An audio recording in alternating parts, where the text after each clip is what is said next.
كاس العالم هيدخل للمغرب، كاس العالم اللي اتعمل في روسيا دخل لروسيا 30 مليار دولار، وراح لروسيا 3 مليون واحد عشان كاس العالم.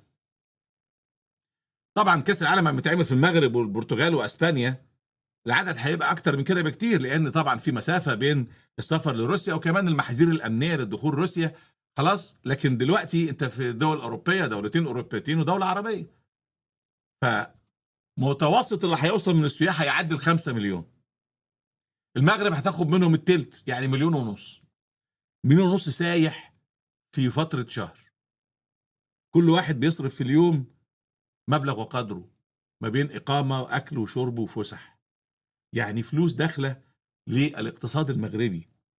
المتوقع ان المغرب تحقق من 5 ل10 مليار دولار ارباح للناتج القومي المغربي، لان في الاعلانات والرعاة، وفي البث التلفزيوني، وفي التذاكر غاليه جدا بتاع كاس العالم. طب وكاس افريقيا؟ كاس افريقيا بروفة المغرب لكاس العالم. المغرب هتستثمر 15 مليار درهم، يعني تقريبا 1.5 مليار دولار في المنشآت الرياضية اللي موجودة، اللي هتمكنها انها تعمل كاس العالم. ومع ذلك بطولة افريقيا هتدخل لها ما يقارب من 100 ل 200 مليون دولار. ده غير تسليط الضوء عليها، ده غير السياحة اللي هتجيلها من الدول الافريقية كلها.